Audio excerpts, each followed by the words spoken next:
Good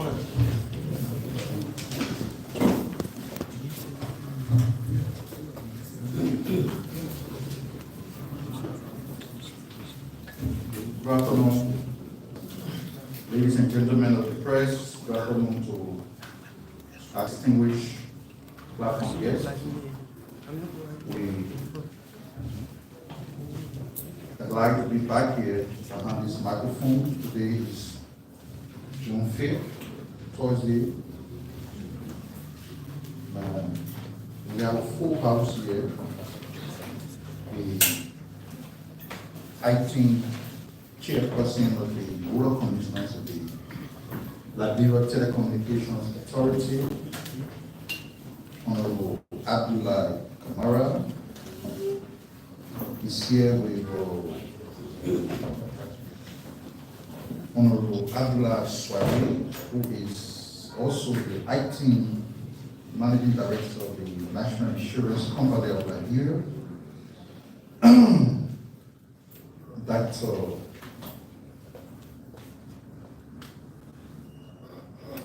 We also have the Liberia Medical Dental Council, the AYE, Dr. Augustine Ganekwe, Registrar General, Liberia Medical Dental Council. We also have Dr. Bernard Collins Andrews, Chairperson of the Liberia Medical Dental Council, respectively. Have Honorable Andrews Peter, he is the Executive Director of the National Identification Registry. He's here with his team. Just want to, on behalf of the senior management team of the ministry, as they speak to you, the headlines are the news is made, and the public is about what the government is doing in the bureau sector. So but before they come to the podium, we normally have to tell our decks on some issues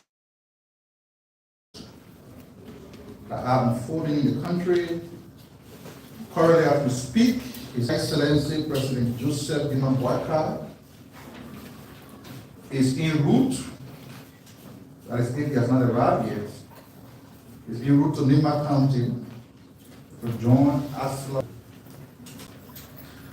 to officially dedicate the state-of-the-art concentrator plant. And this dedication, this inauguration of the concentrator is a milestone in the company's phase 2 expansion project. The concentrator plant, I have to say, includes essential facilities such as the tailing storage area, a process water supply system, a power substation, a control room, and reagent storage units. Environmental compliance has been a priority with all required permits, secure and strict safety and environmental standards being enforced. The concentrator, we are told, will create an additional 600 jobs for the locals, and it is part of the company's broader expansion in investing in upgrading Liberia's rail infrastructure to support increased transportation capacity. The upgrade includes enhancement of rolling stock track system, signaling, and logistics support. So our president is en route to Nima County, and the government is doing everything it can to create every environment where investment interests in Liberia can be secured and more jobs can be created for our citizens.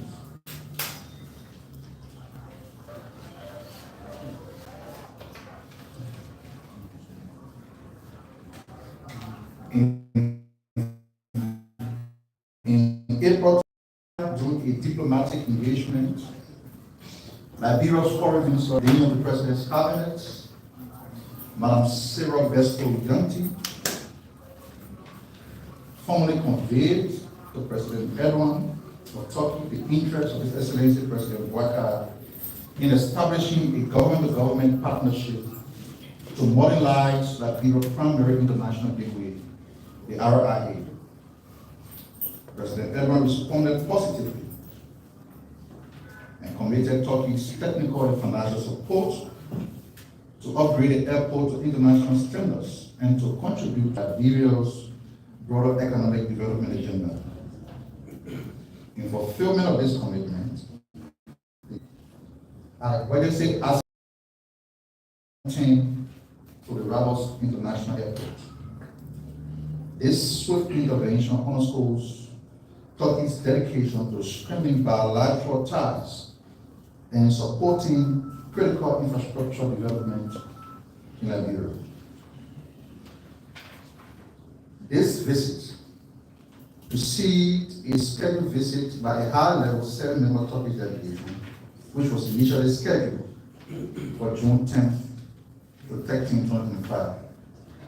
The delegation, while in Liberia, will conduct a comprehensive assessment of RIA's operational capacity. The delegation will also assess current conditions and identify areas in need of urgent and long-term support. The emergency deployment marks the beginning of a deeper strategic partnership between Liberia and Turkey.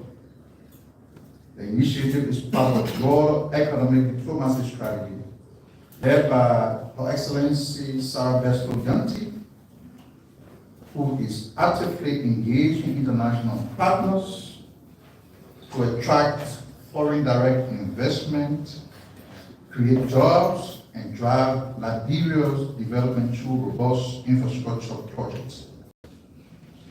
The government of Turkey remains firmly committed to supporting Liberia's vision for a modern, efficient aviation sector and looks forward to advancing bilateral cooperation in the coming months. So we are not here to only investigate the incident that occurred at the airport a couple of days ago, because some media entities are reporting as a result of the incident involving the plane that brought the president back on the airport's 50th anniversary celebration. The team is here to investigate. They're not only here to investigate. There have been prior negotiations between Turkey and Liberia and the pleasure commitment. So their visit or their arrival in Liberia was only accelerated because they should have been here from the 10th to the 13th, and they are here today, the 5th of June. So they only accelerated their arrival, but it is not solely to investigate that incident. They're also here to assess the airport, critical areas, the operational capacity, and everything to bring it up to international standard. I have to say that because the news was fast spreading the other way around. As a country, we are still celebrating a major victory that was achieved by our election at the UN Security Council. That election was historic. Even though Liberia as a country has served in position before, in 1961, but unlike what happened in the 60s, when Liberia could not get the vote, the required number of votes to serve the 2-year term for 6 weeks, it was a deadlock. We could not get the required vote because even though you are but you need to get the required number of votes, that is to chair of membership of the United Nations. Liberia in 1961 could not get to chair that number. And so for 6 weeks there was a deadlock. The vote was taking over and over, we could not get the required vote. So as a result of that, that deadlock has been broken. And that bureau jointly served that 2-year term in Ireland. 64 years after, we ran a campaign, message, and met the satisfaction of our international partners. And in 2 hours, that bureau got 181 votes, thereby being elected to the United Nations Security Council as a non-permanent member.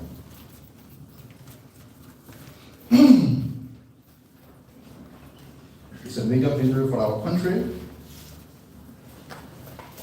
and we have to say that people who want to take away from this victory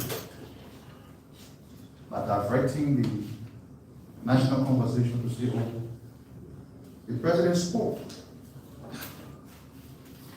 The president spoke after the vote were announced, the results. And I will read verbatim one of the paragraphs of the president's message to the nation.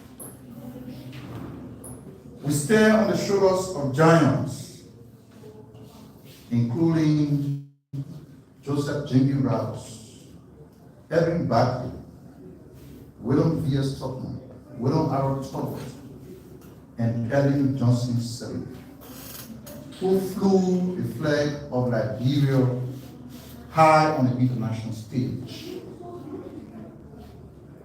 Other icons of this democracy that we enjoy today, as well as countless unsung heroes who kept our nation's spirit alive through adversities.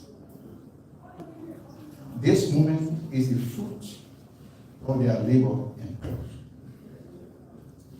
To all Liberians home and abroad, the victory is yours.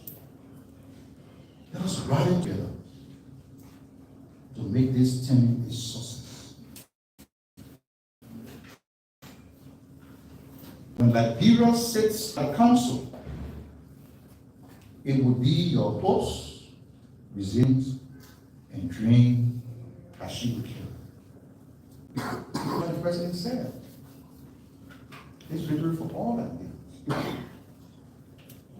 You see a term by other people say, oh, this one belongs to this one. You should recognize this person. I thought the president was very inclusive in his speech. He called on the nation to celebrate because this is our moment. I've always said that in everything the government does to move this country forward, the fourth estate has got a pivotal role to play. The way we drive narrative can sometimes take away from the substance. And it is not good for our country. Today, the president is on record.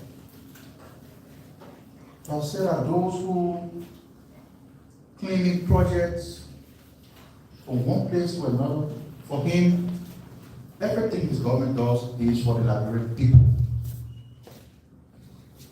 This victory belongs to the Liberian people. It is not a victory for his government. And you were very emphatic. It's a moment that has increased the standing of this nation on the global stage. Don't forget that this odious republic on the African continent a few years ago was a victim of stigmatization in the international arena. Sanctions were imposed on us, arms embargoed. So to come from that level and the of global decision making, it cannot be the accomplishment of any government. It is the accomplishment for the country. For the country. And until we can begin to see this country benefit beyond our narrow political interests, we're not going to make a difference. They come to school, make a victory, they say, oh, they should attribute to you. This thing about personalizing everything, sense of entitlement. It didn't help us yesterday, it will not help us today. So the president has rallied the nation to celebrate this victory.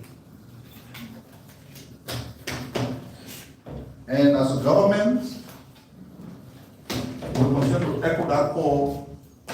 It's about Liberia, and Liberia has won. The Liberia National Police has confirmed that it has 2 individuals in custody.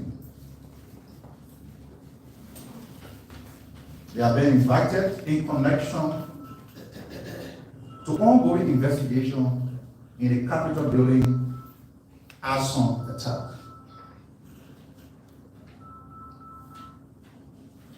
One of the individuals, Bacchus Carpet, is at the police station. The police will talk to him when a lawyer is available. The other individual, Christian Kofa, was represented by counsel, and we are told by the LMP that significant progress into the investigation will be made today, and hopefully they might be formally charged and filed at the court. There will be no room for speculation. This is why the Ministry of Information is here. Explain to you what the government is doing.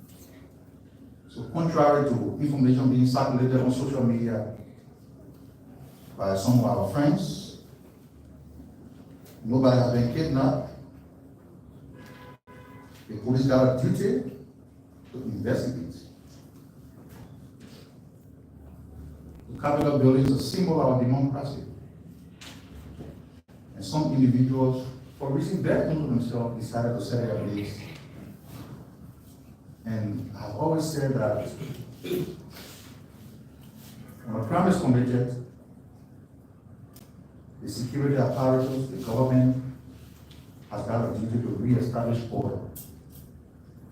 Identifying, arresting, charging, and prosecuting people linked to that crime is a process of restoring order.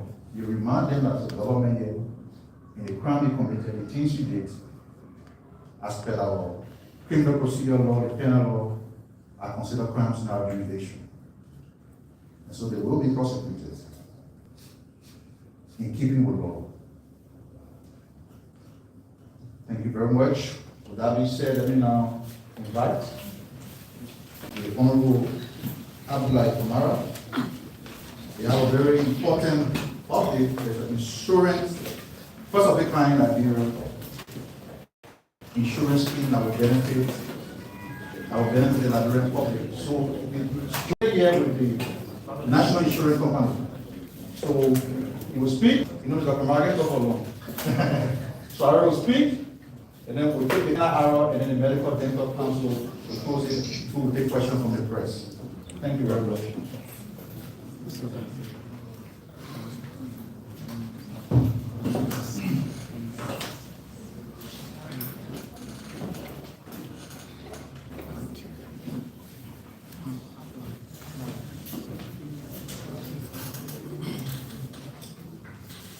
Minister, colleagues, members of the press, I always say Minister Sando is increasingly making before this time, I always avoided the media, so every opportunity he has to pull me over here, he does that, and I'm happy to be here today. So today we bring you a very, very big news.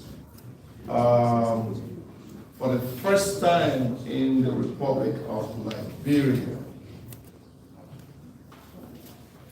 government is initiating health insurance for the underprivileged and the most needed in the society. The LTA is pleased with the intervention of digital tools to support NICO, which is the implementer of the scheme. And of course, they will highlight the details on how that will be done. The LTA under the Digital Transformation Program is the key sponsor for the pilot project. And we're saying pilot because, as you know, it is the first time. There's a lot to be learned in this process. We don't know all the details of pros and cons of the program. So we intend to pilot with between 3,000 to 5,000 people across 3 counties to test the system for the next 6 months, starting July 1st. The acting managing director for MICAT will give you details on the processes. But I'd like to remind you that in January 2024, the President's first State of the Nation's address, he highlighted a number of things, one of which was that in 18 months, he will introduce a national health care scheme in Liberia. This is again another promise made and delivered. So July will be exactly 18 months that we will be kicking off these pilots. After 6 months, based on the experiences from the pilot, the results of the experiences will then be shared with our ongoing process to draw up the legal framework that will form the legislature to enact this into a much bigger program that will cover the entire country, covering all citizens that may be eligible for the program. You may recall last year, LTA participation in the Digital Transformation Program, again, was one of the promises made by His Excellency, which we deliver on and which we actually came back several times to give you full updates of that program. Will be doing some demos soon, which I'll be announcing in a minute. But I just want to again re-emphasize the collaboration between NICO, NIR, and the LTA to implement this pilot is in full swing. And we hope that the right people will be selected to participate in the pilot, again the program, and the procedures will be shared by the acting MD of NICO. If I give a flashback, why this is not something that just came out of the blue sky. I recall as far back as 2014-15, was His Excellency now then was contemplating on what is actually important for our country. Roads, of course, healthcare, education, and so forth. But the affordability of health, of talking about good quality health, depends on the available disposable income you have. And of course, in better countries, most nations have healthcare schemes in place. The President then already included that in his program. when we're running campaign in 2016 and 17, we made sure that that program was elevated. So this year, last year, his first State of the Nation address, he made a promise, and we are going to deliver on that. Just a quick start step as a minister. So on the 13th of this month, that's next week, Friday, the LTA, under the Digital Transformation Program, will be launching Expo 20, Digital Expo 2025. First of its kind in the Republic. During our expo, we'll be exhibiting several technological interventions done by Liberians, but also other parties that are supplying digital services in Liberia. I encourage you, it's a whole day affair. I encourage you to come there and see what Liberia is up to in the digi space and what we have to offer. As a matter of fact, and especially for the young people, we have put up an AI challenge with 3 prizes. The first prize is $10,000. Second is to encourage Liberians to come up with innovative AI solution that addresses local concerns. Those that have brilliant ideas or those that are capacitated, please, you're encouraged to apply. Go online on the LTA webpage. You'll find full details of the criteria and how you can participate. Take advantage because we'll be announcing on the 13th, on the same Expo Day, we'll be announcing the results of that. Multiple tools will be on display on our day, including a executive dashboard that all the projects in Liberia will be visible on. You can watch it, you can view them on your phone. So when they say we're doing a road somewhere, you will see the status, the budget, and everything with respect to that project. And you can also give your comments and so forth. So there's a lot coming up, and I'd like to say thank you very much, and I hope the director or the managing director of NICO can elaborate further on this scheme. Thank you. Thank you.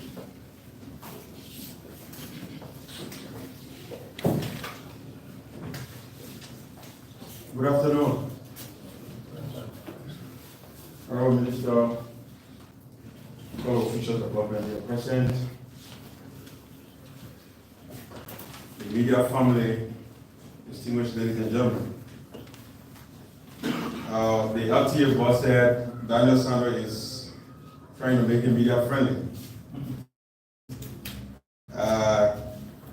Today is our debut appearance on the most talk about media MICAT press briefing.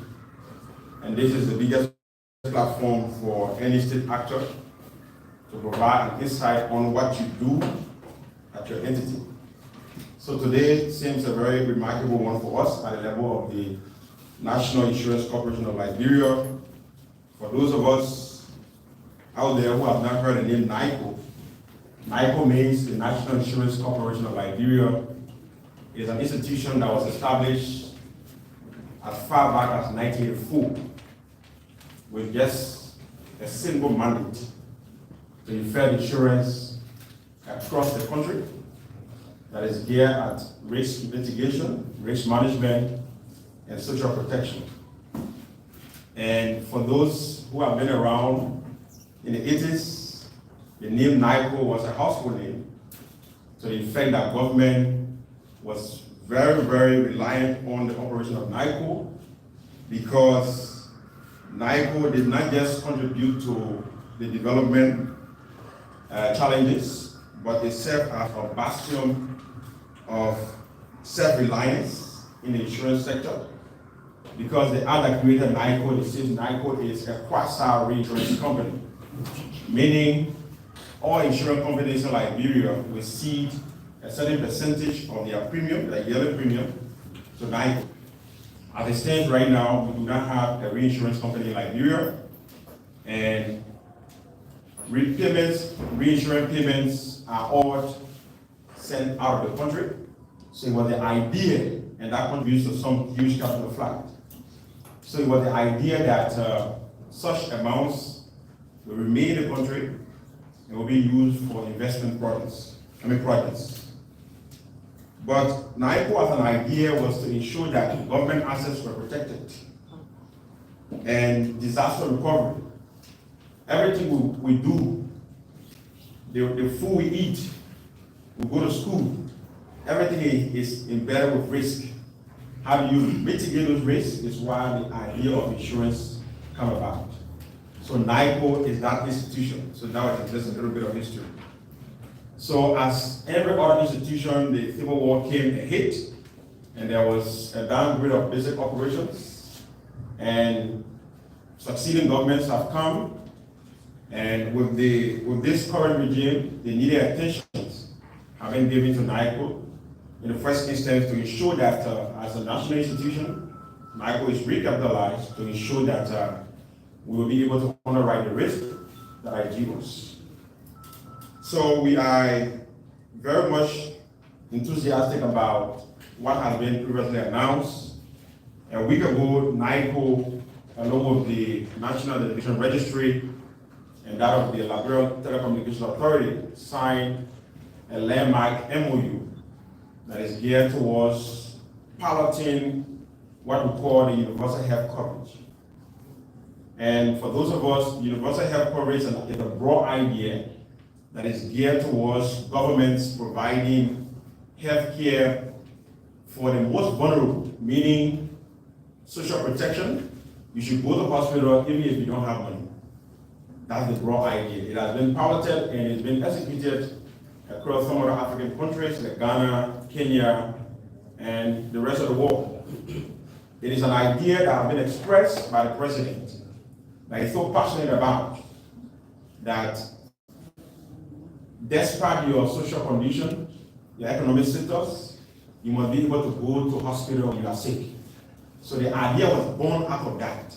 And how do we do it?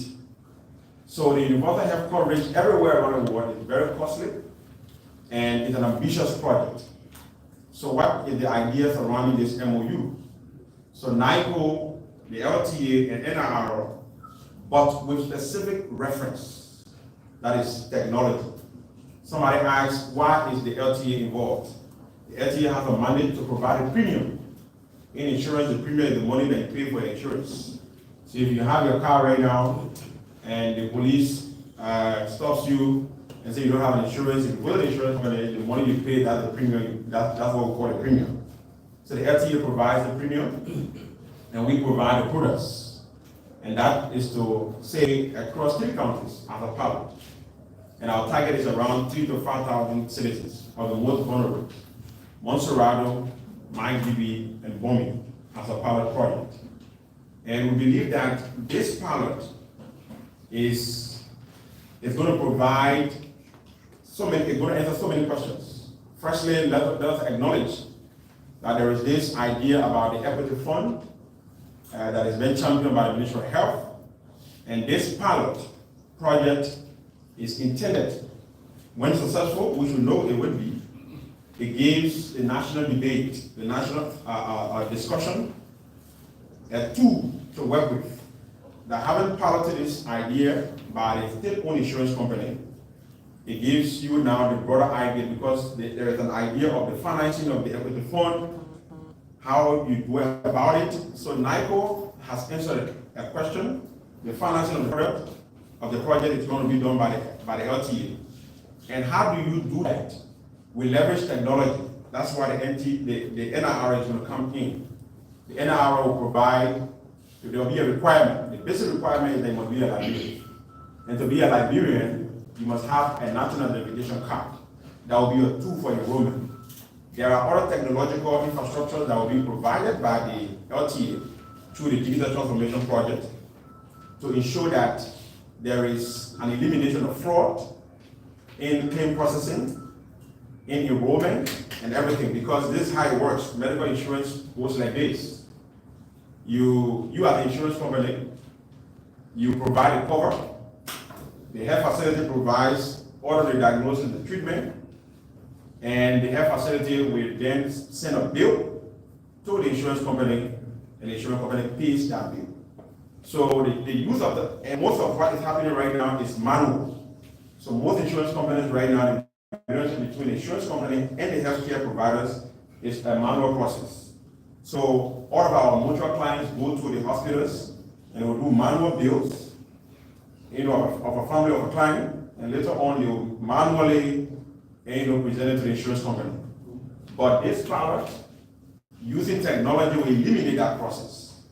And eliminating it means that the treatment will be done. There will be technology deployed at the selected hospitals. Everything that will be done there will be inputted and is forwarded to NICO as an insurance company. We have our infrastructure also there, so it's in real time we receive the information. Patient 1 was treated at this hospital, and this is the bill for it, and blah blah blah. Everything is in line.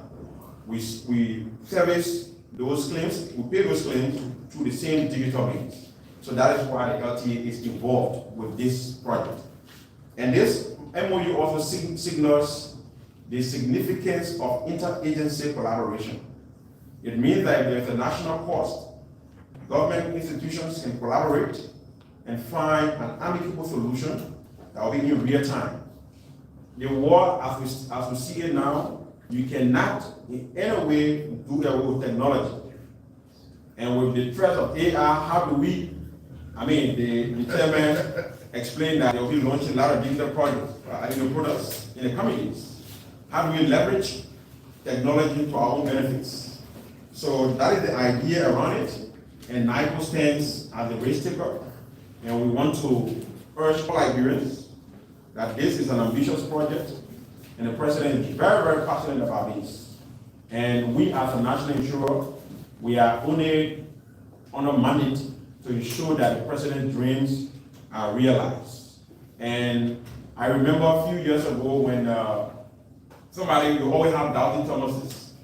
When a few years ago, I think it was on Madam Salif, when Liberia contributed its first contribution to peace building by deploying some members of our armed forces, and you had a lot of debates. I was still struggling we're still coming out of war, our army is not developed and everything. Why are we sending our men into harm's way? But that answer, those doubts were cleared when our men and women went over there and they did exceedingly well. And Liberia today we are not remembered for killing one another anymore. We are remembered for things that the rest of the world is admiring us for. And that's evidenced by the non-permanent seat we just won at the UN General Assembly. So this is in similar breath. It's an ambitious project, but we can do it. And to provide further clarity that this is not, we must be very clear, this pilot is not to undercut the ongoing project with the Ministry of Health and Social Welfare in terms of the equity fund. This will inform decisions that will be made, especially with the actuarial data that will be used in the equity fund in providing national health coverage. So with that, I would like to give a pause, and the head of the National Education Registry will provide more details from his end. Thank you for now. Thank you.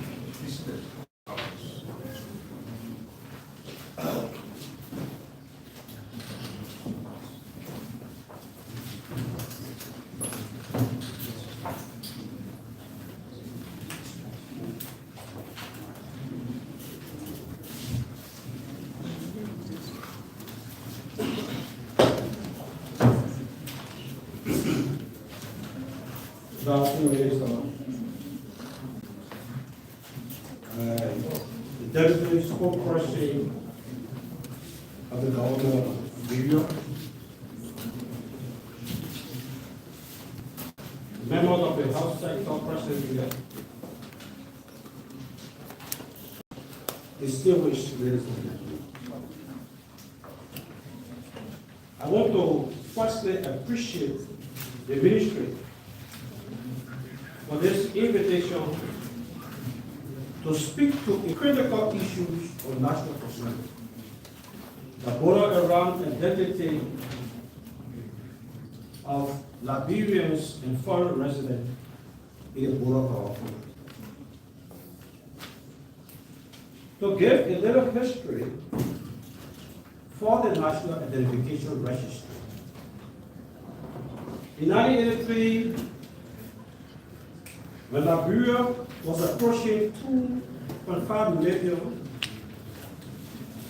former head of state Samuel K. Doe, having realized a serious issue of undermining the government success in terms of uniquely identifying person to be who they claim to be, issue a degree number 65 establishing the national card system under the Ministry of Finance. Those who were born in the 80s know of that. That short ended because of the war. And Her Excellency, Madam Ellen Johnson Sirleaf took over the presidency, realizing the importance of the dedicated dollar dipping, fraud, wrote an executive bill to the National Legislature to repeal Decree number 65 and then enact into law the National Identification Registry.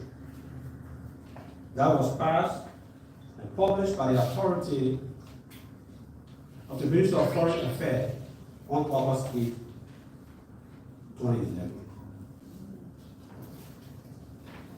What we have been experiencing at the registry is the education to inform Liberians the importance of this milestone identity process that was launched by the government. So, for the 11 years of the registry existing, we have in our database 759,223 persons.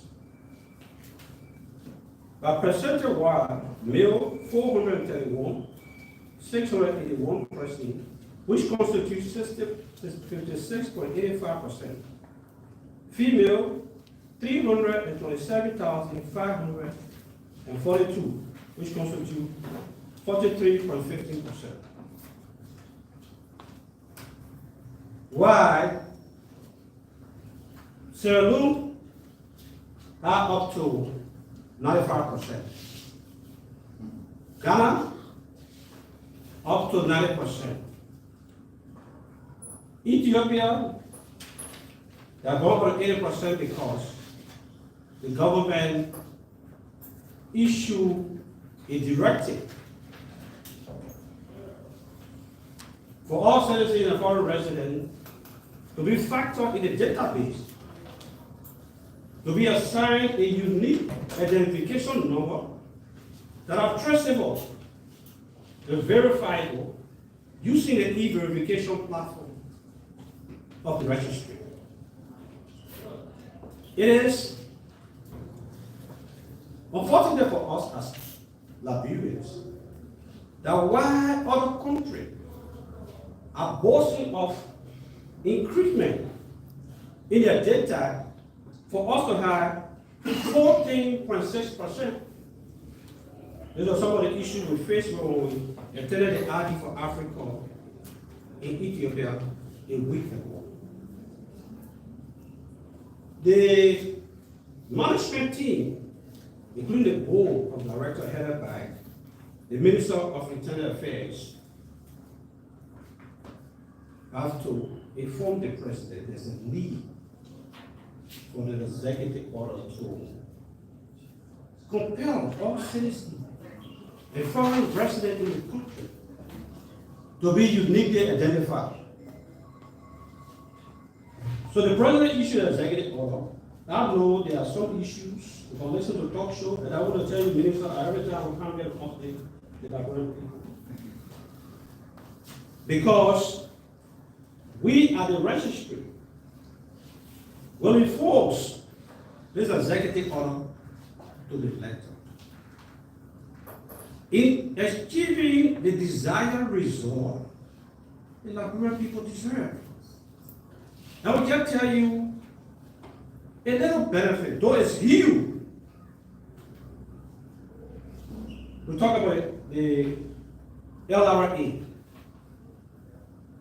You talk about identifications of taxpayers. How do you identify them? Whether they are not uniquely identified and placed in a specific database, that the information will be traced. So people in the country willingly go to LRA and say, look, even they have 5 billion, they say, I've got 2. Across Raleigh, if you were to go there and make an assessment, you got more than 1,000 to 2,500 person property holder are not paying taxes. The registry with this program will uniquely create a database to be submitted to the LRA, identifying potential taxpayers in the republic. On the basis of that, you will use the National Identification E-Verification Platform to identify who is not paid and who is paid. LEC, you have more than 500 customers in this country. Every time you find people using the current, because there's no verification, let me verify them to know who they are. So every time you gotta send people in the field to go and disconnect people. This registry at this time will deploy a center at LEC, train some of the personnel to place all of the customer database in our biometric system. And you sit at one side, at the end of the month, you know which customer is not paying. There will be an inquiry, why are you not paying? Because we monitor you here, you register here. Easy asset. In terms of government major policy decision, the government will trace the population. How do we do that? When you got 14%? Out of 5.2 million, you just got 14%. So we are ready to implement our duty and responsibility that in 2 years, we'll be able to enroll the entire populations. When we talk about the registry, we introduced the childbirth registration. We believe that over 500,000 children from 0 to 20 were being deprived of identity. So currently, we are working with UNICEF on a pilot project of 5,000 babies, is nearing completion. And UNICEF have told us, upon the completion of this project, successful completion of this project, they will do more. We're currently working with GATE directly, and from our report, they have a huge resources that they have reserved. For example, in Maryland, they have a project to transfer cash to low-income people. The data that came to the registry was over 85,000 persons. How possible that is? When moving, we got 25,000. So Gale directly were able to save the remaining number of the claim they have. So this entity will guide government in terms of the government development agenda. What we will do since the executive, and you may think that the executive order is being problematic as is being alleged by other people. This is just to remind you your duty and responsibility as a citizen to distinguish you from the foreigners by using a unique identifiable number that is traceable and verifiable. So we have decided to implement our function with no compromise. If you look at one of the responsibilities of the registry is to design, produce, and issue biometric cards, each with a unique identifying number, to be called a social security number, to be the primary government approved identity for registration of birth, death, passport, immigrant documents, bank accounts, driver license, social security benefit, and other identification documents supported by adequate and appropriate security features to address the challenges of possible fraudulent duplications. And what we have decided to do,